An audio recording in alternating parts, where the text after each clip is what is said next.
hey, you know paint way more than I do. I know how to paint. I don't know how to make paint. You do. So you tell me what you need to make the best paint possible.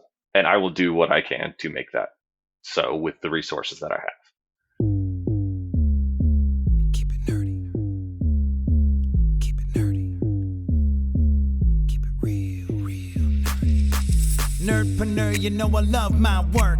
Life's a game, so I'ma take my turn. Nerds deserve to put their passion first. Let them rap a verse so they can all be heard. Yeah, my nerdy passion basically is drawing. Correct. I'm a breeder of tarantulas, importing tarantulas and some other critters. I am a harpist. I do mainly Celtic harp, video game songs, songs from nerdy TV shows. Obviously, I'm big on Star Trek. It is creature design, fantastical biological creations out of watercolor. We are dice retailers. Nerdpreneur, you know I love my work. Life's a game, so I'ma take my turn. Nerds deserve to put their passion first, so let them rap a verse so they can all be heard. Welcome to Nerdpreneur, where we have fun conversations with people making money with their nerdy passion. My name is Chris, and as always, I'm joined by my co-host, Frank. Hello. And today we have a very special guest. He is Dan Zehner from Bear Cavalry Paints. Welcome to the show. Hey guys, good to see you again. It was really good to see you over at PAX, and glad that we're able to reconnect today and talk about all things paint and nerddom. 100%, Dan. Great to have you on the show. And Dan, what is your nerdy passion? Yeah, right now it's basically becoming the Patagonia of miniature wargaming, which we'll unpack that in a little bit, but that's it succinctly. I want to unpack that right now. What is Patagonia? Okay, by Patagonia, you don't mean the place, you mean the brand. I mean the brand. The place is wonderful, but I mean the brand. So Yvon Chouinard wrote an amazing book about what makes his company the thing that they are. So Patagonia, for those who aren't from the Pacific Northwest and see everybody wearing it around here, I'm actually surprised I'm not wearing. No, I am wearing some. I'm wearing Patagonia underneath. They are a outdoor gear company, everything from clothing to backpacks. But they started as a climbing company made by climbers, and throughout their whole history it's by people who use the things for real stuff, and they do the best that they can for the people using it, for the people making it, and for the planet.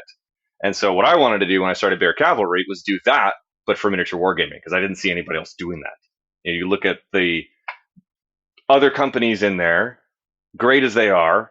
I love Games Workshop, love Vallejo, Army Painter. They're full of wonderful people. But when I was looking around at the landscape of the hobby supplies that I've been buying for 20-something years, I'm like, nobody seems to care at all, at least publicly anyway, about the environment, about their customers, or about the people who make their stuff. I would tend to agree with you on that one as a person who has personally dissed Wizards of the Coast with a 8-minute rap song. I think there are actually a lot of companies that you're talking about like that just don't really have the direct relationship that's necessary in the same way that a hobbyist like yourself might actually provide real value to their niche, you know? Yeah. You just mentioned good for the hobby, right? Good for the hobbyist, and then basically also good for the world. Could we kind of break those three down by that category? And you tell us a little bit about, like, you know, why are your paints safe? Let's start good for the hobby. Yeah, I mean, first and foremost, it's got to work, right? Like, you know, you could be good for the planet and good for the people all you want, but if it sucks, it's not worthwhile. Like, so my background is in mechanical engineering, and so for years it's like functionality has to come first. So when we were looking to develop our paints, and shout out to my man Tyler, who seemed to come out of nowhere, we're like, we have to be top of the industry out of the gate. The market is saturated, pun absolutely intended, with paint companies right now. And so if we're not beating AK and Monument Hobbies, we're losing. And proud to say that we're right up there with them. As good as AK is, as good as Monument Hobbies is, I love the way they operate. ProKill's fantastic. But we're right up there with them. super highly pigmented.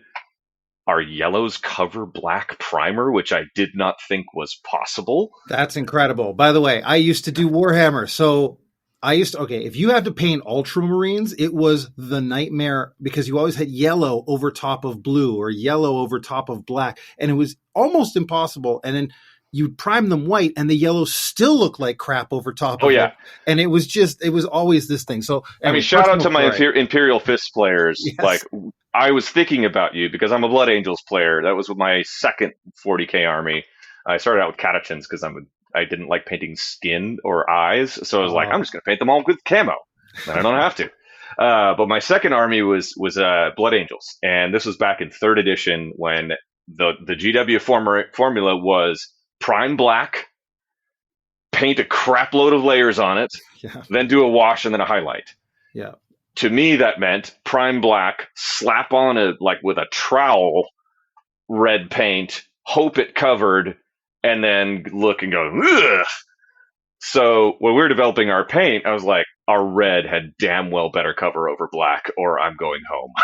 Yeah. And it does. Right. So awesome. First, it's got to function, right? And let me grab a bottle here. My handy little ammo can. Also, it's got to be fun, right? Like, I'm tired of chintzy little cardboard paint stand gimmicky pieces of junk. Army painter. I love you. But the Fanatic paint set with the paint rack in it frustrated the hell out of me. This is my answer to that. It's a literal army can, ammo can, with paint in it. You will be the coolest person at the Games Workshop when you walk in with this, 100%. Okay. Yeah. So this is what we've been developing. This is my test set, so it doesn't have labels on it. But the other thing I love about our bottles is this little nozzle, so you could just do a tiny drip on your wet palette, and that's all you need for most things. I've been using this set of 48 paints for 5 months now. I've painted more minis than I have ever, and I'm still not out of any color because I don't have to use as much. It's awesome. Similar philosophy to weed. If it's stronger, you smoke less of it. I kind of operate like making a fine whiskey. So my ancestry is partly Irish. If you don't know the history of how bourbon came to be, it was basically a bunch of Irish immigrants buying hilly land in the middle of Kentucky and trying to be corn farmers and failing miserably at it because they would bring it to market, no one would buy it, and then they'd have to schlep it back or give it away. So they're like, I wonder if we can make whiskey out of this corn stuff. Turns out you can. Then they would, relax and slowly meander into town with their barrels of fine whiskey in White Oak. And if someone didn't buy it, no worries. We'll just bring it back next year and charge twice as much for it. So that's how we are approaching our marketing for our paint. It's like, no worries if you don't want to buy it today. You're just going to pay more later. Not really, but that's kind of it's like we get it right. We spend the time to get it right and really craft it. And I'm not about paid ads or anything like that. It's like I'd rather hang out around a table with a pint or a cup of coffee or dram of whiskey or something and talk about our nerdy passions while we're painting our little toy soldiers. So so that's thing one, is doing better for the hobby. And then my career has been like a pinball machine. I've been in everything from nuclear submarines to painting cars with robots to large diesel engines to scientific research in natural hazards and leadership coaching. I've seen a lot of terribly run organizations and some good ones. But when I formed a company, after my wife, who's way wiser than I am, suggested that I act on one of these wacky ideas that I tend to have, I was like, I want to run a company that I'm proud to be a part of and that everyone in it is proud to be a part of and feels like they are becoming the version of themselves that they were meant to be by being part of our company. Because that's what I feel companies should do. Like a CEO of a company, an owner of a company, your job number one, aside from making profit so that you can serve people, is be the shit screen for everybody under your care. You are supposed to be the person who makes everyone under your care thrive. And not many companies do that. And I'm not perfect at it by any stretch. Tyler, you know this. But that's what I'm aiming to do. That's what I mean when I say take care of the people who make your stuff. And that comes from people who work directly for me. That comes from suppliers. That comes to distributors when we start working with those, to stores. Everywhere that I have say and influence, I want to do the best I can, or apologize when I fall short, because that's all the time, to help people thrive. And then the planet piece. Oh yeah, go ahead, Frank. You got a question there. Well, yeah, I was just going to add on to what you just said before you move on to the planet piece. I have worked in a variety of odd jobs as well. And one of the ones that was really hard was in, customer service related jobs, because you are trying to make the customer happy, but you also often have your managers that are crapping on you to do a better job without feeling the support. So what you're saying is great. Having a leadership that is supportive, I think really goes a long way. Not only does it help you as an employee feel protected, but it also means that you can focus more on your role and your tasks. Right. So I think that's a great lesson for any leaders, that finding ways to empower and even protect, to an extent, your team and your people goes a long way. I wonder how much of that ties to not only your military training, but also your wargaming training. Yeah. And to be clear, I did not serve in the military, although it kind of looks like it. But I thought you said you did the other day. Sorry. Yeah, no. So I worked at a shipyard as an engineer, building submarines. Did not serve on them. But loved the Navy, and then worked for a retired Navy SEAL as a leadership coach, part of his team. So, that's what it was. It was the Navy SEAL. Yeah. Guy. That's right. Yep. So those two experiences. One of my mentors at the shipyard, Ken Blomstead, he was the director of mechanical engineering at the Electric Boat Shipyard. He introduced me to a book called "Turn the Ship Around" by David Marquet, who is a retired submarine captain. And in that, his ethos is, he calls it intent-based leadership. It's bringing the authority to act upon information to where the information lives, and making sure that the people who are doing those actions have what they need to be competent at whatever they're supposed to be doing. So let's say you're a sonar operator on a submarine, right? You need to make sure that you've got a quiet environment, and that you know what all these contacts mean when you see blips and bloops on your screen. And that when you say, hey, there's a contact at bearing such and such, that someone will listen to you and act on that information. Or if you're, one of the examples in his book was the kind of middle management on a submarine. They're the chiefs. Were when a sailor goes on leave, like when they fill out a form and say, I want to take off these days, it goes through their supervisor, through the chief, all the way up, and the captain has to sign it. And the captain's like, this is stupid. Why am I signing this? So he put the chiefs in charge of their own people's leave as a way to empower them and say, hey guys, this stops with you. You're kind of in charge of this anyway. You really should be. So that's my philosophy as well. Is I only have one employee right now, except for when my kids work for their Warhammer armies or stuffies. We pay them minimum wage, by the way. So, but with Tyler, it's like, hey, paint way more than I do. I know how to paint. I don't know how to make paint. You do. So you tell me what you need to make the best paint possible, and I will do what I can to make that so with the resources that I have. Where are you guys made anyway? Yeah, so we are in Eugene, Oregon, and we buy our base stock from a wonderful company called Forest Technical Coatings. They're a family-owned company, and they have won awards for their sustainable manufacturing. They are actually one of the first to recycle house paint in the world. So we buy untinted stock from them. And then Tyler does his formulation mojo with liquid pigment that we buy from Rada, another great Oregon company. and usually just mix it up in Tyler's garage and shoot it into our little bottles, and my kids and I label them.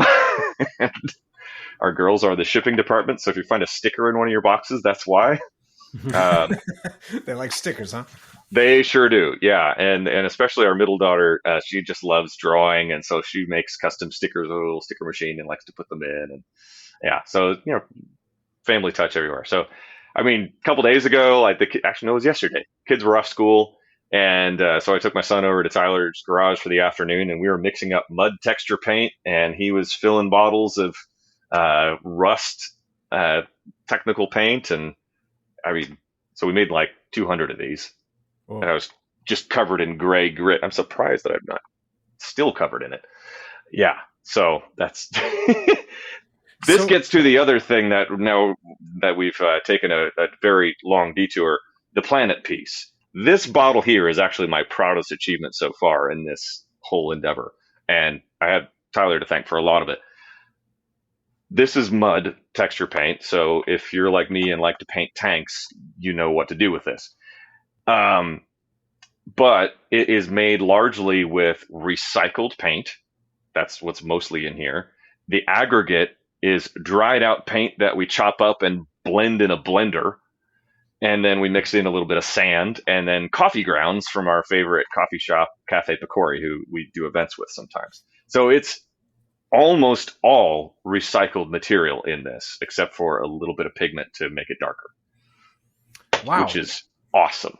So yeah, I'm glad you brought that up, because I kind of wanted to learn how the paints are, good for the planet. I mean, you mentioned your mud, has various recycled components, because I definitely have some paints that separate naturally, and it gets really hard to mix them again, especially after 5 years and a couple of heat waves, So finding a use for them seems like a great thing. Could you touch on how the paints themselves, and we didn't really, for those listening that don't know what these paints are, acrylic based paints, typically used on, wargaming, but also all sorts of D&D and other tabletop games for painting minis.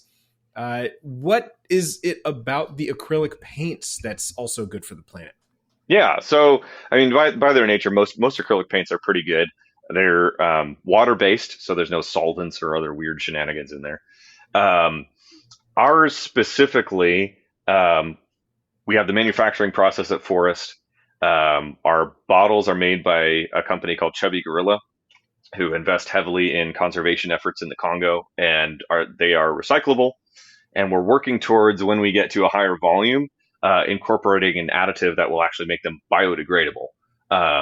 Which, if anybody really wants to nerd out on that, shoot me an email. I'd be happy to send you the test reports from the people up in Portland who have designed that additive. So when we start using it, you'll know what I mean by biodegradable. It doesn't mean that it's going to melt on your shelf. It needs some, microbes and some heat and some other things. So anyway, so that's where we're going with that. And then our labels are industrially compostable as well. So we're trying to look at every piece of the product life cycle and every new iteration of it, do it a little bit better, so that from ground to grave, it is less impact on the environment than any other product out there. And we're not where we want to be yet, but we got a way forward. We've also talked with Forest about developing a plant-based acrylic resin rather than a petroleum-based resin. When we're at volume, we're going to be able to invest in that. We got some other secret squirrel things that we can't talk about yet, but there's some other really fun stuff coming. It's really interesting that you bring that up. The challenge of getting to scale, the challenge of getting to the order of magnitude that you need in order to do some of these higher budget things. Because I remember one of the odd jobs I did, I worked at a grocery store that prioritized green and sustainability, and they always tried to do it, but it was so expensive just to get to-go containers for the cafeteria to be compostable or made of a corn that was industrially compostable. That's not easy. So I wanted to know more of that. I wanted you to speak more a bit about that for the folks that are looking to make maybe their product sustainable as well. Yeah. So this is why I'm being very precise about my language because there's a lot of like buzzwords thrown around in this. So you'll see that we're shifting from calling things eco-friendly to sustainably minded. So it basically speaks to the fact that every decision we make, the sustainability aspect is a factor, but it may not be as sustainable as we want it. So looking at our shipping supplies over here, I've started to stop using plastic packing tape because I realized, wait a minute, that's dumb. Right. So just today I went out and bought some bubble mailers that are post-consumer paper and post-consumer plastic bubble wrap. Like, that's an easy change for me to make. Same thing with our printing. We found a great local print shop who shares our core values, and they use sustainable inks, printing on recycled cardboard, other things like that. We're also, if we ever need cushioning like styrofoam, we've got a couple companies to tap for a mushroom mycelia styrofoam replacement. Nice. So just it's all about looking at, and this is it's not a new thing in Europe. It's a very new thing in America. Because over here we just think, we got lots of land, we can just throw crap anywhere and no big deal. The Europeans have figured out that our resources on the planet are not unlimited if we want to sustain human life in the way that we like to live. So we better actually pay attention to this. And so for years, countries like Germany have actually had laws about this kind of thing where you have to look at the whole life cycle of the product from how you get it out of the ground to what happens when it goes back into the ground. And so that's what we're doing. It's definitely one of the reasons that I think it's easier for companies to make products in America or in other countries that don't regulate as much as Europe. I totally agree. It's, do you have any advice for someone who's trying to, because, talking about the sustainability side, do you have any advice for somebody who doesn't know where to start when it comes to making their product more sustainable? Yeah, I would do a couple things. One, find people who are smarter than you and learn from them. Ask good questions, but also just take some time and look at whatever your product is and break it down into its component pieces and the processes that are used to make that as far as you can, and go, okay, which one of these pieces or processes do I have control over that with the resources I have, I can make better for the planet? And go do that. And then do it again and again and again until it's where you want it. Especially because, technology and science are constantly changing, and what was at one time, or what at one time did not have a, sustainable or biodegradable substitute, later on will, like corn utensils. That was a new thing like 20, 15 years ago or so. The other thing you can do too, and this is what we're doing, a few years down the line that we're starting these conversations, is talk to your local land grant university in the United States, because they are getting lots of government money to do research on this. And there's professors there who love doing their research but don't really want to start a company, who'd be happy to license technology to you. Oh, that's interesting. So like Purdue University, I still have a day job, boiler up. I work very remotely for Purdue. They have a fantastic ecosystem for bringing Purdue intellectual property that's developed in their various laboratories and licensing it to companies or starting companies out of that ecosystem for professors who are interested in that. So we're talking to the Purdue Research Foundation about, hey, what are you guys doing in biodegradable packaging? What are you guys doing in sustainable plastic manufacturing? And there's some really cool research that's going on that we're talking to them about, of like, hey, when you're ready to commercialize this, if you find somebody bigger than us who can do it, we'll buy it from them. So you might be thinking, damn, these paints sound awesome. I wonder how much they cost. Well, you can find that out by going to bearcavalrypaints.com. And Dan is such a cool guy that he wants Nerdpreneur listeners to get a special discount. So as long as you put in the code Nerdpreneur right at checkout, you're going to get an additional 10% off of whatever you purchase from Bear Cavalry Paints. Not only are they awesome paints, they also are better for the environment. And Dan is just a cool guy. So if you want some paints, go over to Bear Cavalry Paints and use the code Nerdpreneur to get 10% off your next order. Now let's get back to the episode. So you make paints that are they more expensive to make because they're environmental? They can't. So this is the reason we don't use the plant-based resin right now. I would love to. We found a great company that if you're a fine artist, got one around here somewhere. Our friends at Natural Earth Paint are phenomenal. And this is plant-based acrylic. Fully. They're made in Ashland, Oregon. They're great. But their resin is 3 times more expensive per milliliter than what we're using currently. Wow. So it's more expensive to be environmental. I'm curious about, for you guys, obviously your objective is to get to that place where you're heavily sustainable. And obviously I'm curious, like, where does that come from for you guys? Is it mostly you have that as a mission, and where, if so, does that come from? And 2, how much of that is a marketing choice? Because I think there's real power in marketing that way too, because there are people, a significant portion of society, maybe a less significant portion, that also paints war minis. But I think there's probably a significant portion that actually care about that when they buy stuff. So I'm just curious, how do you think about that when you come to marketing? It comes real deep for me personally, and it's just kind of come to the surface recently. Like, here we go. Got on my shelf here. This is my grandfather's Boy Scout handbook from 1940 something. 48. I'm an Eagle Scout. One of the 12 points of the Scout law is a Scout is clean. And a Scout is kind. A Scout is helpful, friendly, reverent. All these pieces, and there's a love for the outdoors built into the scouting program. So, like, from a young age, I've loved being outside when it's hiking, mountain biking, or skiing, whatever. I love the natural world, and over the past decade and a half or so, as I've gotten into my mid-30s, I've just seen people take a large dump all over it, literally and figuratively, and it's really weird to say that, all right, and so I'm going to start a miniature paint company.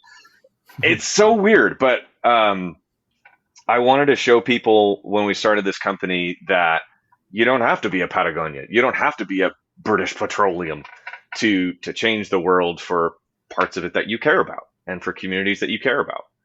And so that was kind of how that started. It was we were in a game store as a family a couple years ago, and Tracy pointed out something cool on the shelf. Is like this flat pack D&D terrain. She's like, "This is really innovative. Why don't you do something like that? Like, you have good ideas. You should act on one."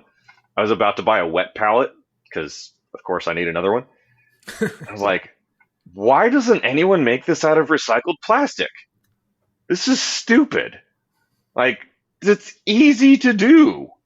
Why don't you do this?" And I'm like, well, I don't want to start a wet palette company because that just didn't seem like the right place for me to start. And so I was like, well, what about the paint? What can we do? So I found Natural Earth and emailed them and was like, hey, could you guys make this thinner and put it in dropper bottles, please and thank you? They're like, we got enough stuff going on, but we'd be happy to be a supplier for you if you want to start your own company. I was like, well, I guess I'm starting a paint company. So that's kind of how it started. It was just like, this love for the outdoors, trying to do my best to live by the principles of the Scout law, and had some time on my hands. And so did you always paint miniatures? Is that always been like a big part of your nerdy life? Oh, yeah. So, I mean, when I was like knee-high to a grasshopper, I started like building things out of cardboard with my mom and like painting up vehicles. And then I discovered model kits and built cars and planes and maybe blew up a couple of firecrackers. But then I still remember like a vague time period, like fourth or fifth grade or something. I was hanging out with a buddy in his basement, and he had an older brother who was into Warhammer, and it was like the second edition era of like the cardboard tiered like Necromunda Hive City thing with these figures with it was all green bases and flock. Back then I was like, what is this? Like, I'd seen historical miniatures before, like, picked up a book in the library and it's like, miniature wargaming, it's all about the British and the Cossacks, I'm like, lots okay, of red coats, that's right. Lots of red coats and guys in rank and file and, all that. Yeah. I was like, well, this is kind of cool, but then I saw Space Marines, I was like, ooh, these guys are cool. And then we moved to Illinois, and a neighbor of mine and I split the third edition box set of Warhammer 40K, and the rest was history. That's the one I got too, I think. It was all the Black Templars on the front. Yeah, a whole bunch of Space Marines in the box with a bunch of, was it orcs too? Or no? I think it was orcs, yeah. Yeah, orcs, yeah, that's right. Man, if you played orcs back then, you played them because you loved them. They sucked so bad. Yeah. They still kind of do, but like, who cares? They were just cannon fodder. I mean, and I played Eldar, which we're going to go into the nerdy depths of Warhammer for a second. But I played Eldar, and it was so unfair because Eldar they had these things called swooping hawks that were basically like Vietnam, just boom, boom, dropping bombs on the entire battlefield. It was just insane. So, that's the wonderful thing about Warhammer. I guess it's changed to like what 10th or 11th 10th edition now. 10th edition. Like. God. I honestly haven't played a game of 40K since 5th edition because until very recently, I've had a lot of animosity towards Games Workshop and how they seem to change their rules every 30 seconds. Mm-hmm. I'm working my way through that. You're not alone. We've had a few people who have had on our podcast, actually. We had Discourse on our podcast who had many things to say about Games Workshop on YouTube and WotC and all these other companies. The big baddies of the nerd world, if you will. Yeah, and I get it. And, I don't know any of the people who are higher ups at Games Workshop, but I've heard people who do. Mm-hmm. And most of them are gamers like us. They just happen to also want to make money at it, and a lot of it. Yeah, well, they're doing a great job at it, and they also have shareholders that have and stuff, right? It's just how do they keep growing? How do they? It's a great business model for them, but for my hobby, it has not always been great. So I think the peak of Warhammer 40K was 4th edition for me, because it was like, Apocalypse had just come out. You could buy Bane Blades and field 3 of them in a game, and that was okay. And so I'm all about it. Well, I definitely appreciate the love for Warhammer 40K. I don't do it much anymore, but I wanted to go back to as far as the business side of this for you in your story. What made this a choice to really say, I got to take this and grow this? And, because starting a business is hard. So why do that? Why not just buy the paints and use sustainable paints? So a couple of things. One, there weren't any out there other than Natural Earth, and they were great, but they have plant-based pigments, and so there's not a wide variety of the super vibrant colors that we like to use in wargaming paint. So that was it. Like, there are no sustainable miniature paint companies out there at all. That was thing one. Thing two, my day job, I'm a part-time appointee to this grant that I'm on. So I have one day a week to fiddle around with other things like consulting. And the company that I've been working for got sold and I got laid off. And so I had some extra time on my hands. And so I started a series of experiments. First was trying to write a book and a coaching program and then sell said coaching programs to people. And that did not work at all. And I basically ran my emotional tank into the ground. I spent a summer working with a really great Christian business and life coach that I met through that process, who, funnily enough, has a degree in engineering from Purdue and lives in Oregon too. Really weird. But through that, discovered a lot more about who I'm created to be as a person. And that involves a lot of artisanship and guiding people. And no matter what forum I get to play with that in, that's who I am. I like to make things. I like to bring people from where they are in the muck and mire and bring them up into the light and say, hey, let's have fun together. So then I had also been experimenting with some part-time work as a very inept Land Rover mechanic. Man, this is a long story, isn't it? I owned an old Land Rover Discovery once upon a time. And then through that, I mean, you always have to know a mechanic when you own a Land Rover. Met a shop in Springfield that specializes in classic Land Rovers. Like when I told them my 2002 one needed work, they're like, that's too new. Like, it's a 20-year-old truck. What do you mean it's too new? Well, we don't work on anything newer than 1983. What? So when I lost my consulting job, I was calling, a buddy of mine suggested, oh, you're kind of handy. Why don't you see if you can find a job at an automotive shop? And so I called these guys up, and they're like, yeah, sure, why not? So we played around with that for about a year, and it did not work out. So we were at the end of that, but I'd like reinvigorated my love for building things and doing stuff with my hands, and I'd started getting back into BattleTech again. I was like, okay, this all intersected in that one day in the game store with my family. And I was like, wow, nobody's doing the thing that I want done. And I've been painting minis for 20 years. I know a lot about the industry and what makes good paint, what doesn't. And I know a lot of the people in the industry and I'm good at making connections. And like this, I mean, I've tried starting other businesses before, but this is the first one where a lot of the hard stuff feels easy. Not that it's easy writ large, but a lot of the things like, market research and knowing your market and how to price things and source things, like, and who to talk to. That's the easy part for me because I've been doing that for 20 years. So what have been some of the more challenging parts that you've, as you've got into this, realized you had to learn or up level in order to start selling this stuff?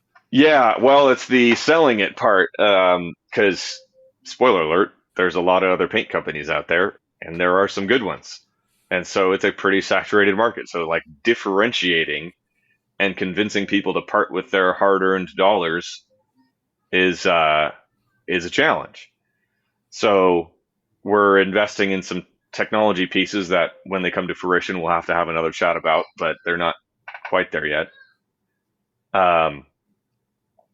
So we're working on that. But in the meantime, it's the sustainability part. It's the metal marketing. Our bottle artwork is freaking awesome. Mm-hmm. Yeah, I've seen the newest versions. It looks great. Oh, it's so fun. Like, I want it, like, every time somebody picks up a bottle off the shelf, they, like, chuckle to themselves. Or when a kid brings it home, their mom looks at them sideways like, what is that? Like, that is kind of missing in the world of miniature paints. Aside from TurboDork, who's doing a great job with that.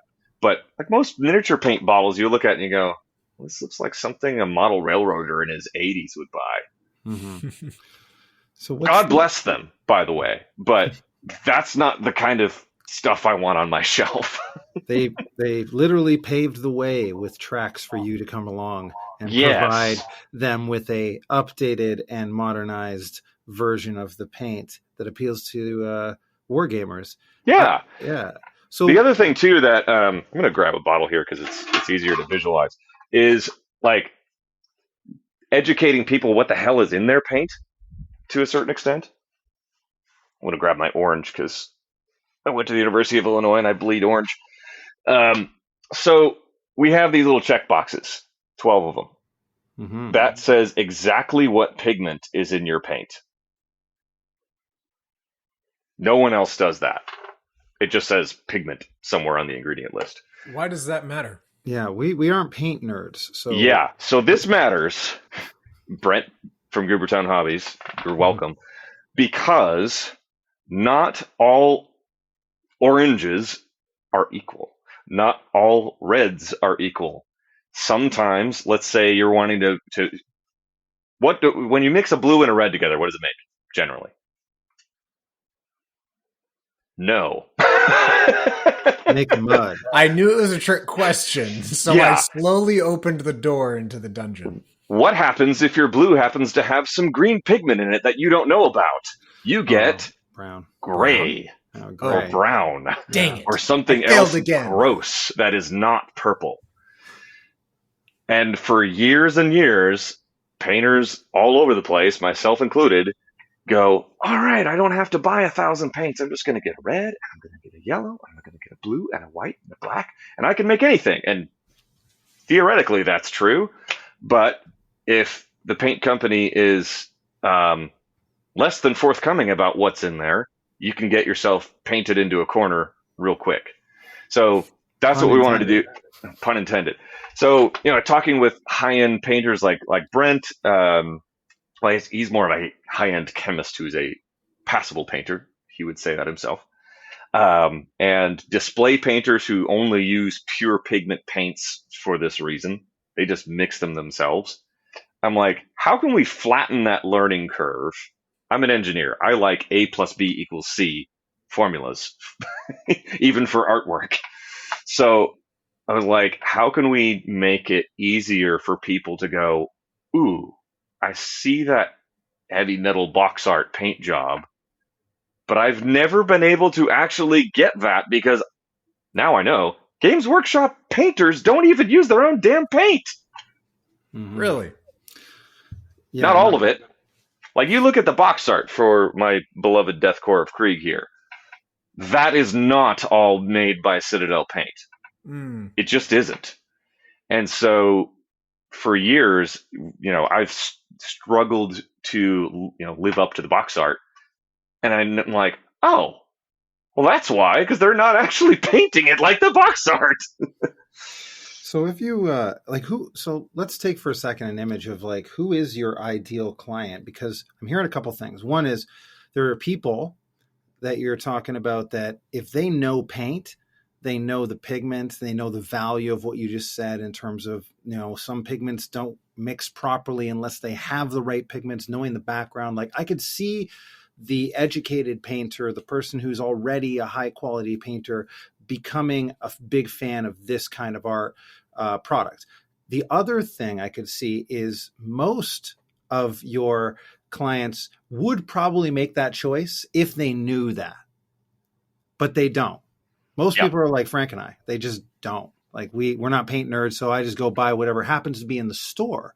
Yep. So what are you doing to overcome that? Oh yeah. So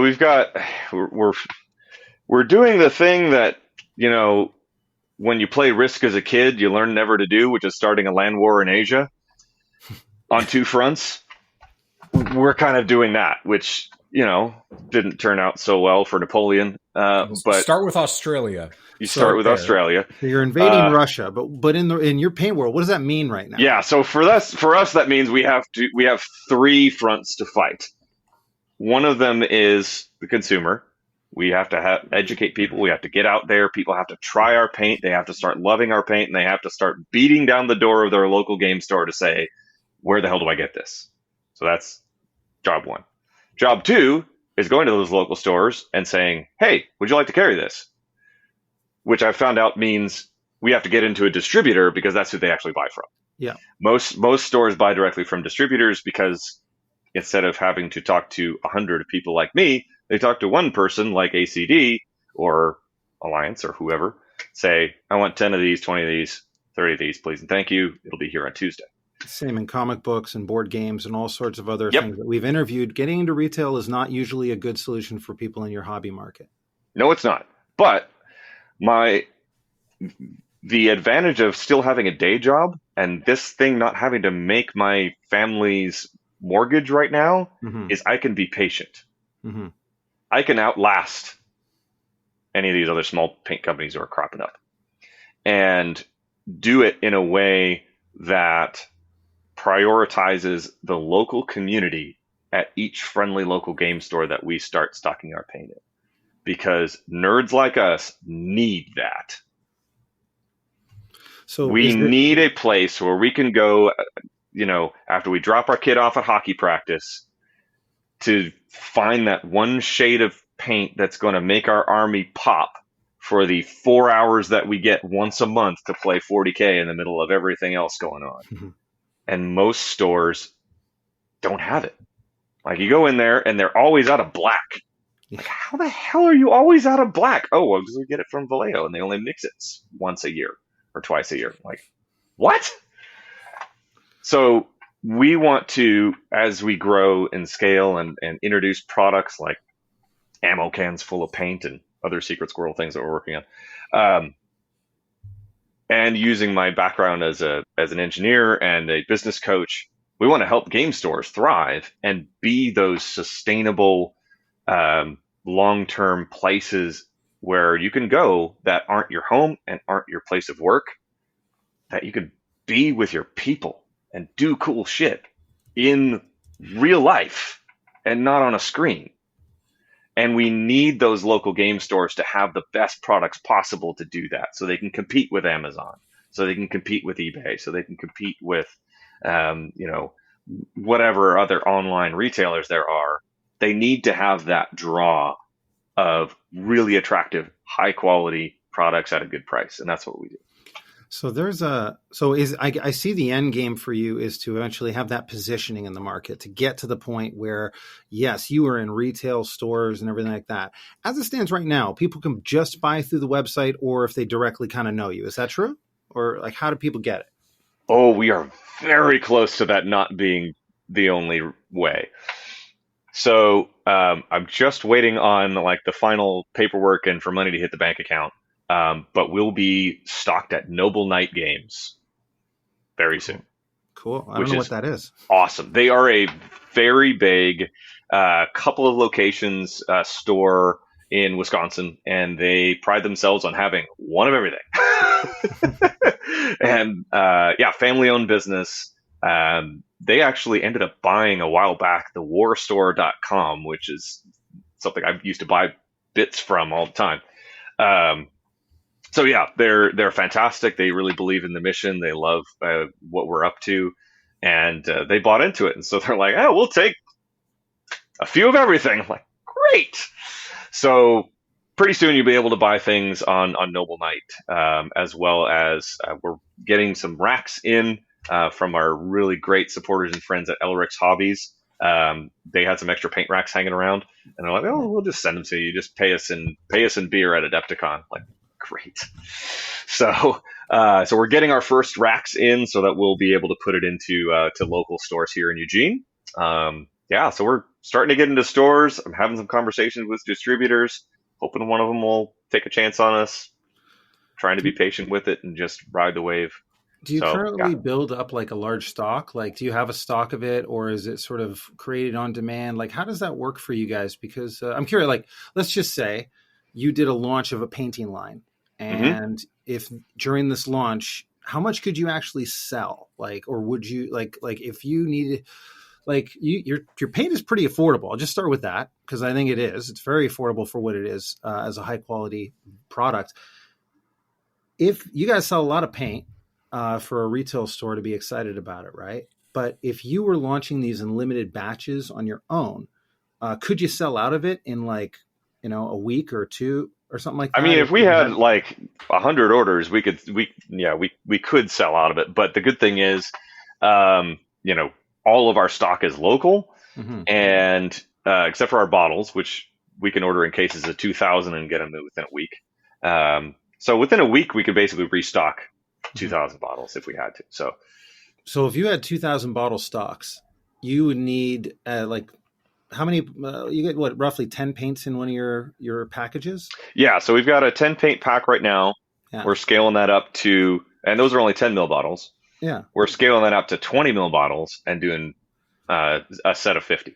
Yeah. Yeah. So I'm just thinking about for me, if I were in your situation, I'd be thinking about how many emails do you have currently? That is one of those things if you do it differently, starting my email marketing skills are atrocious. So I'm guessing you're not really doing anything to collect them right now, or is that part of your business model? Not only am I not collecting them very well, I'm not emailing very often. So I've got 100 people on the email list, and I maybe send out an email once every 2 months. It's pretty bad. we're working on that. No, But I was going to say, like, did you like because and that's okay. That's what a lot of people we talk to, they don't really focus on it. But just coming from my position in our where I work and my day job and what we do, there's a huge ability if you were to just take a focus on building up an email list with some really solid lead magnets. I bet you could launch that really solid lead magnet piece is the long pole in the tent at the moment. Yeah. And I've got a few people who are stepping up to help make some tutorials, short tutorials that are going to be, printable or PDFs, so that those will be our lead magnets. What would be like a painting tutorial or something? Yeah. Or what? Yeah. Like, here's how to get started. Here's how to use our base colors. Here's what's different about them, that kind of thing. Mm-hmm. Or here's how to use mud. Super easy stuff. What's a common? Let me ask you this: what's a very common paint? Like the thing you just mentioned to me, is like your lead magnet. It's the fact I can't paint over my yellow over white, or I can't paint red over black. One of the things that I think that's probably a pretty common issue for people, right? Yeah. Actually, that's a good point. I need to have one of our guys be like, "Hey, paint me an Imperial Fist primed in black." Yeah. Well, I'm just saying, like, if you had a solution that was around that, you could probably target that towards people as far as like a painting guide for how to make your yellows pop, for example, or how to make your whatever pop. And then inadvertently, like, you're getting people on a list that are clearly interested in popping paints.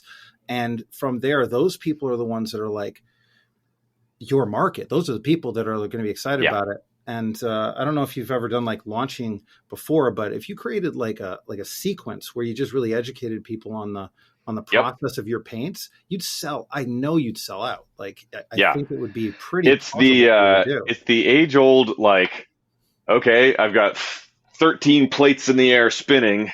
Yeah. Which one am I going to focus on? Still got the day job that I got to keep the lights on, got to keep them happy. Married, 3 kids, husky that got to walk, kids playing hockey. I'm a bit of a masochist. Well, you're talking to 2 people who have been on this podcast for almost a little over 2 years now. So we are patient. We both have day jobs. We get the grind. We get the grind as far as like, hey, we got to build this over time, and that you can outlast. That's the podcast game. We outlast all the other podcasts, and that's where it goes. But I'm curious, as far as you, like, how do you handle, like, you're balancing everything and, making sure you're really prioritizing what's important and when? Like, how do you process that right now? I have a very good coach, and I pray a lot. So I have a really good business coach who has a group coaching program. We meet 3 times a week in his group, and it's usually me and like 3 other people, so we get a lot of time together. And then we also do a one-on-one every couple of weeks. And so we go through, all right, what's hitting you in the face right now? Get you calm. Then we get clear. And then we get focus. And then we build momentum. Yeah. Wash, rinse, repeat. Oh, that's nice. I like that mantra. What was it again? Calm, clarity, focus, momentum. Calm comes first. Yeah. Yeah. You have to make sure your state is in one where you're ready to receive, right? Yeah. So his name is Dan McPherson. Leaders Must Lead is his business. I can't say enough good things about him. We've been friends for years and have finally found a thing to work on together professionally. Mm-hmm. He's fantastic. So it's like really affordable. Coaching. Yeah, so business and leadership coaching. But what I like about him, not only does he have a wealth of experience, especially in the retail world, like he launched 40 stores in airports selling retail and was managing accounts of tens of millions of dollars. So he's got the experience to back it up, unlike many other coaches you may see out there with, shiny bleached smiles. But also he has this great intersection of recognizing that people are people and they have emotions and desires, and he calls it the heart-centered entrepreneur. Mm-hmm. So I really like that piece about how he brings his wisdom. And so we talk about that all the time. And the other piece is just being okay letting some fires burn for a little while, like the email marketing thing. It's like, it doesn't matter how many eyeballs I have on my product. If it's not a good product, then I don't have enough of it. Yeah. Well, Yeah, I building that agree. I funnel. think that's the whole. Well, that's why I asked the first question was like, how much could you sell? Because that's, to me, if you have enough, if you have some product to sell, then it's like working toward. If you're building that listening right marketing now, campaign, it would be so exciting, you know. if you're listening right now and go, I really like what Dan's doing. I've got some extra time on my hands, and I'm really good at email marketing, and I'm okay at getting not paid for a little while, or paid in equity or something. We could currently do 4,000 bottles a month. If we got a big enough order or some investment, like if somebody gave me 20 grand tomorrow, I would buy an automatic filling machine. I know exactly the one that I would do. I have 2 places to put it already, like with tentative agreements in place when we're ready to scale. And within another month and a half, we could be doing 20,000 bottles a month. We've already got the plans in place. We just need the capital and someone who's better at marketing than I am. Or for me to get better at marketing, one of the two. Have you at all? I'm just curious because you sound like you've done a lot of research. You sound like you know your stuff. It sounds like you're really strapped on the cash side of things. And sure, Chris is hammering the point about like, if you make a good funnel, if you make the sales come, you can do more. And that's what he's talking about. And then you're saying the spinning plates. I get that. And it is a vicious, I'm not going to, it's a vicious cycle. But the thing is, like, if you did have like this cash, would you know where to put it? Because 100%. Sometimes nerdpreneurs or just entrepreneurs in general, it's like they get cash and they're like, what do I do? I think I'll go celebrate. Yes. Yeah. So, I mean, 100%, I'm going to buy some good whiskey or, another artillery piece for my Krieg army. Sure. But I'm not going to go buy a Lamborghini. You got a lot of paint to buy a Lamborghini, though. It's a lot of paint to buy a Lamborghini. And then what are you going to paint it with? Eventually, I do want to buy a diesel Land Rover as a delivery vehicle. Still Land Rovers. Here's a I know, I can't get away from it. But anyway, here's a cool marketing idea. Just an idea. But could you convince an influencer to paint a Ferrari or something like that with your paint? Just because, one, I think people would watch that. Heck yes, they would. Right? Like some influencer out there who's doing stupid, crazy stuff, like in I the need to send vein some of to Mr. Beast or something. Yeah. In the vein of Mr. Beast. But like, hey, we'll provide all the paint to be able to paint whatever you want, and then get partnered up with like a super like, I don't know, pay a really professional painter to do something cool with it. And then all of a sudden it's like, we're going to paint a Lamborghini. I'd click on that. And all of a sudden Bear Cavalry is in there. I don't know. If you're listening and have a Lamborghini that needs painting, boy, do I have a deal for you. Man, that'd be funny. Maybe we start off. Maybe it's like you start off with something smaller and cheaper, but you work up to a Lamborghini. Got a Honda Civic. Yeah, we're gonna paint a Honda Civic today. That would be funny. Jeez. Like, I just imagine like imagine you partner up with you go to these like nerdy painting people that are all like professionals, whatever. But then like, hey, how would you feel about painting a car with something cool for a nerd? And maybe there's some sort of thing you make it. I don't know. You make it into a video. I could see a Land Rover being painted Space Marines. That'd be fun. Yeah, like a drop ship of sorts. Well, I mean, the funny thing, you have Land Raiders. That's why they're called Land Raiders. Easy. There you go. Mm-hmm. Man, that'd be fun. I just I'm like thinking of fun ideas with paint now, with for people to tune in and get to know Bear Cavalry. Yeah, that would be really funny.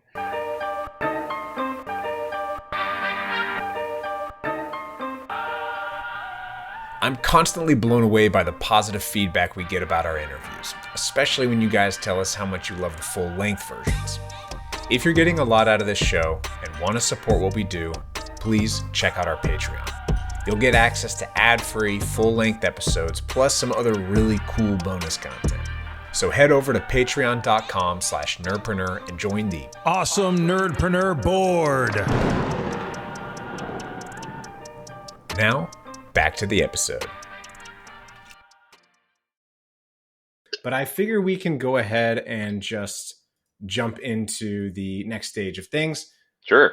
The random rolls. So, excellent. Yes, This is a little less serious, more fun, and you'll go ahead and roll on a D100, and depending on what you roll. Excellent. So I have some special dice for this from, sadly, a company that no longer exists. But these are Yellow Heart dice gifted to me by some good friends at Dogmite Games, who sadly don't exist anymore.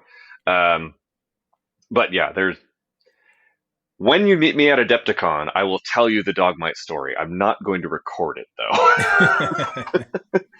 though. But yeah, I have nothing but love and respect for all the team who are over there and everybody who's involved with that. Anyway, so let's roll these guys. Wonderful. 93. 93. What Lego set should they make? Oh, dang. Well, they already made one of my favorites, which I have over there. It's actually the Defender D90. Of course, it's a Land Rover. What should they... I mean, they should make a Baneblade. Like, they should make... Or a Timberwolf. Yeah, get some BattleTech in there. We need some BattleTech. I mean, there are some people who, like, figure out those and put plans out, but, like, they need an official... Or BattleTech Atlas, something like that. Yeah. We need that. I would buy that tomorrow. I have a feeling BattleTech is one of those things. There's just not a big enough following yet for Lego to go like, the numbers. I know, like it's so amazing that there's not a BattleTech movie. I mean, put your pitchforks down. I know why there isn't, because it's a very complex universe that's hard to get into. But holy cow, there's so many stories you could tell, and like big stompy robot tanks shooting missiles everywhere. Like, come on. I know, but there's a lot of reasons why, and some of them are valid. But anyway, I think there needs to be one, and then Lego would go for it. Yeah. Okay. So BattleTech or the the Baneblade, the giant Imperial Guard tank, which I finally got one after so many years of playing Imperial Guard, and it's actually at my photographer's house getting a photo shoot right now, so I can show it to you. So it's busy in the other trailer being a model. Got it. Yes, yeah, it's being a model in a different sense. Yeah. Yep. Well, go ahead and roll one more, please. All right. We'll do a few of these. Got to blow on them for good luck. 28. All right. So if you are given the opportunity to make a deal with the devil, what would you be asking the devil for? Ooh, not a golden fiddle. I would make a deal for his soul. That's interesting. I always consider that the devil doesn't have one. This is going to be really weird and like possibly heretical. But I've had a thought noodling around that is probably heretical and highly inaccurate. But from what I have experienced of how God works. So back in the primordial ooze, spiritually speaking, the devil rebelled against God. But before that, he was his favored son. Mm-hmm. I think God wants him back. God wants the devil back up in heaven? Like, with him. Anyway, long, story best told over some whiskey. But, yeah, there's nothing that I would sell my soul to the devil for. Let's put it that way. I see. Got it. Yeah. I mean, because you're a religious man. So this seems like a very apt question to have stumbled upon. Yeah. And so it's like, well, if I'm right on this, which I probably am not, God's mission is always to redeem people. I wonder if part of that mission is to redeem Satan himself. Yeah, that is really weird thought. Quest. Way out there. Probably heretical. You could put your pitchforks down. But yeah, if that's his mission, I want to partner with him in his mission in any way that I can. So if I were given that opportunity, and if that is his mission, that's what I would do. Nice. Well, now we're going to go ahead and move on to rapid fire. This is where we ask you the quick and silly questions, and you tell us what your answers are, and we'll tell you whether you're right or wrong. So first up, I always have to ask, Star Trek or Star Wars? Which camp are you in? Mostly Star Wars, although recently I have been appreciating the philosophy of Star Trek a bit more, but generally Star Wars. I'm actually listening to the audiobooks of the old X-Wing novels with my son as we're going schlepping him around to hockey tournaments all over the place, and it's lovely. Nice. Yoda or Obi-Wan? Ooh. All right, I'm going with my gut answer is Yoda. I don't entirely know why, but Yoda. Good answer. In a word picture of 5 words or less, what does a cool nerd look like?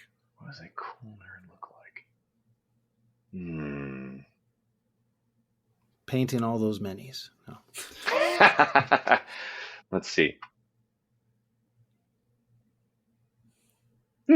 Confident in their true self. Nice. 3 favorite pizza toppings. Yes. Anything, even anchovies? Just, yeah. Meat, and meat. Yes, the meat lover. Any meat product on a pizza, I'm in. Okay. It's very un-Portland of you, but I appreciate it. Yeah, that's surprising. Or locally foraged morel mushrooms that I got myself, which I did last spring. It was amazing. Just basically the most Portland thing you could put on a Pretty pizza. much. But that's there we go. There you go. Yeah. Chris is happy now. Yeah. Which, if you are not busy in late April and would like to forage for mushrooms, you are cordially invited to Mushroom Man Camp, where we'll go into some forest fire burned areas and grab some morels, hopefully. Nice. Zombie apocalypse weapon of choice. Chainsaw. How many cats is too many cats? We've actually had this discussion in our household before. 3. Three is the maximum number of cats before you become a crazy cat person. So did you win that battle or lose that battle? We all won it. Okay. We got up to 3 cats, and then we realized that was plenty. Okay, good. It wasn't someone wanting 5 cats, and you're like, we don't want to be crazy people. We went down that road, and no. So, but then we went crazy and drove for 8.5 days and camped with said 3 cats and 3 kids when we were moving from Indiana to Oregon. I don't know how you camp with cats. I would not recommend it. Were you trying to get rid of some of them? No. It's a great way to get rid of cats, actually. I'm thinking it's a great way to get rid of cats. You're like, hey, we'll just go camping. Bring the cats. Yeah, we were thinking one of them was going to get eaten by a cougar or something, but that's what I think. We had a trailer that we would have all of our camping gear in during the day, and the cats would be in their carriers with us in the car, drugged as we drove, and then we would get all of our camping gear out of the trailer, set it up, put a cage for the female cat, her litter box, her food, her water, put her in the trailer. Then the male cats had their thing, food, litter, all that stuff outside so that they wouldn't fight all night. Wow. And then we'd pack that all up in the morning, put a pill in them, and get on the road again for another 7 hours. Ugh. So it sounds like you won't be doing that again. No. I keep telling my wife, so my wife's going to grad school at the University of Oregon. I'm like, if someone is not paying you an obscene amount of money to live somewhere else, we are staying here, even if we die in the poorhouse. I do not want to move again. Yeah, no kidding. It's no fun. But so speaking of dangerous jobs regarding the cat stuff, what is the most dangerous job in your opinion? That I've ever had, or just out there? That just exists. Yeah. Aside from motherhood,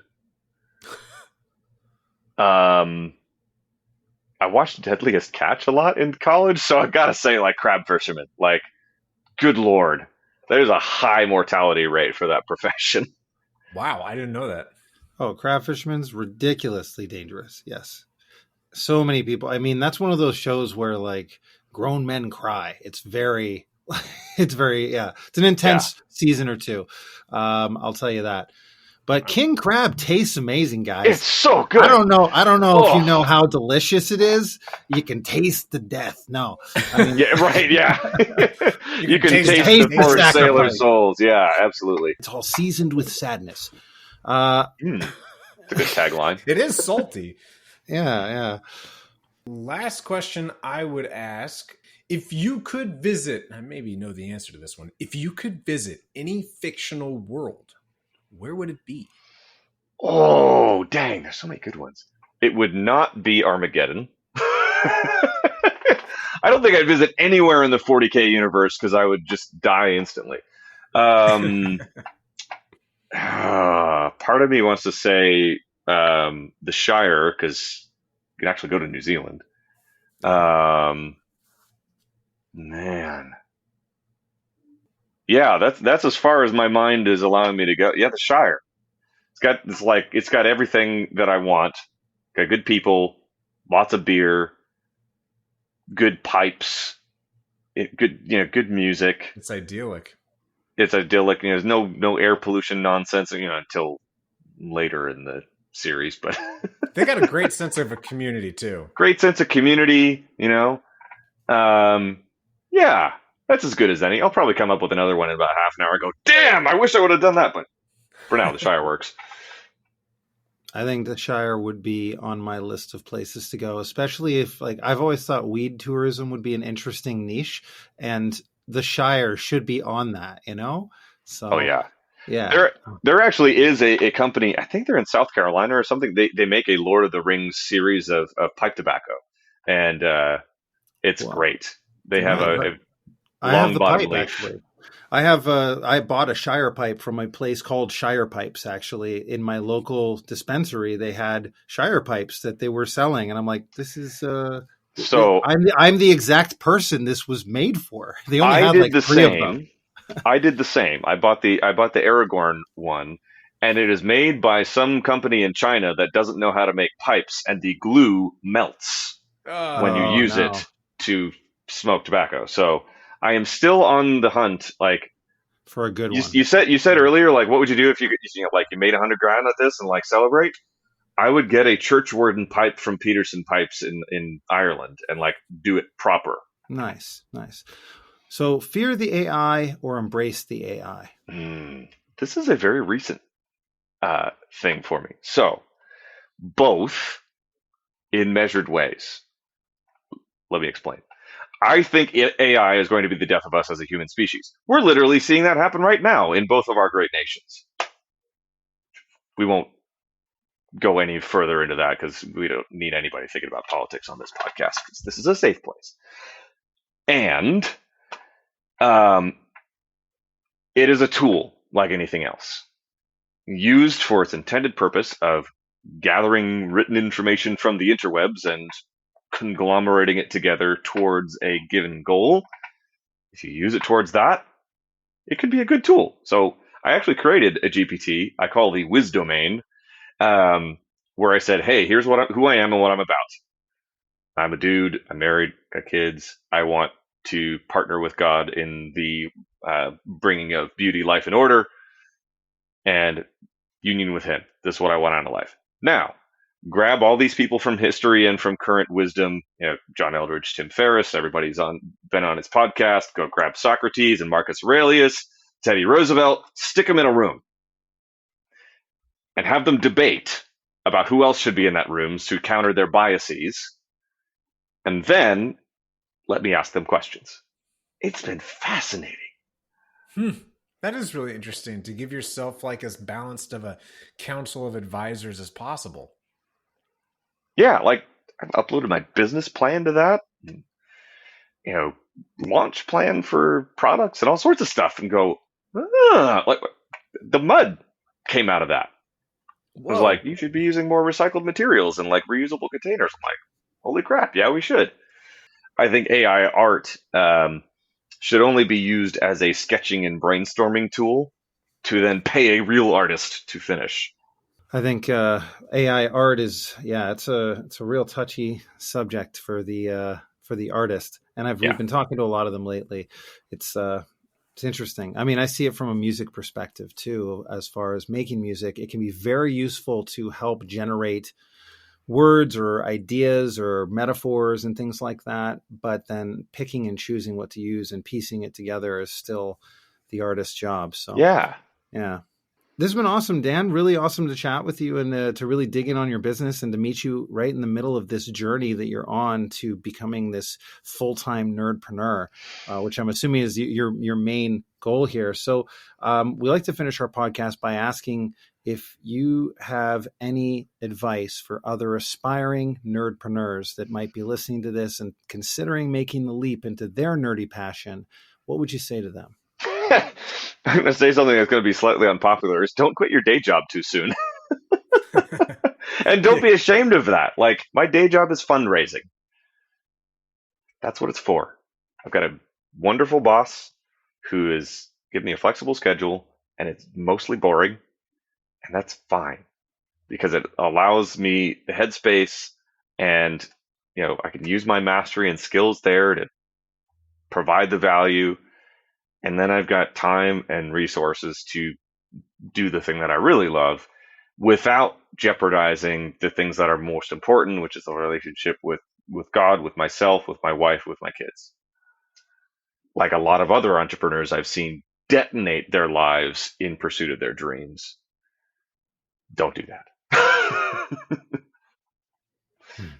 Love that. And I think that's something we see with so many of the nerdpreneurs we've interviewed. It's rarely the case that they burn the boats.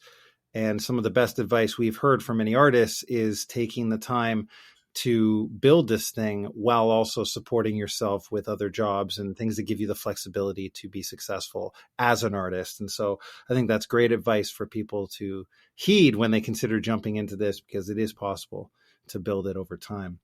And I wanted to say, where can people find you, buy some paints, or support you wherever you're going to be next? Yeah. So the best place, first place would be our website, bearcavalrypaints.com. So bear as in the fuzzy animal, cavalry, the military unit, not the hill where the cross of Christ is. So yeah, I've gotten a lot of confusion on both of those words. So, my branding is, it's made by an engineer. Anyway, so bearcavalrypaints.com. I'm pretty active on Instagram as well. And then I'm starting to be active on Blue Sky because all of the reasons that people are active on Blue Sky. We're getting found that to started be a there great too. community. Yeah. And then you'll soon be able to see us in Noble Knights. So check them out. And if you do go to our website and you're listening to this, we do have a promo code up there for Nerdpreneur. It's Nerdpreneur, 10% off. As long as it's up there, it's going to be quite a long time. So love to support you guys and your listeners and reward you. If you've listened for this long to me spouting off about all this stuff, like, the least I could do is give you 10% off some awesome paint. Yeah, go check that stuff out. They're awesome paints. Can't say enough about it. And also about you. You're just awesome, and we really appreciate you being on the pod and talking and sharing your story. We'd love to check back in with you as you build this thing to the next level and hear all about those next level lessons. Before I forget, while you're there, on our website, there's a page called Allies, and we're constantly updating that with people that I believe in, from suppliers to other creators. But also sustainability initiatives that eventually we want to invest capital into. But right now we're just building relationships. One of them is Oregon Wild. They are a nonprofit organization that is committed to protecting the wild spaces in my home state of Oregon. Old growth forests, beautiful coastlines, mountain grandeur, protected species, all these things that in our crazy world are ever more at risk from people both with good and bad intentions. And so they're doing a great job. We're looking to partner with them and other people like them more in the future. But for now, you'll be able to see as we grow and as we build these relationships, folks like Oregon Wild at our Allies page, Bear Cavalry Paints /Allies. Well, Nerdpreneurs, thanks a lot for listening and tuning in. And as always, keep it nerdy.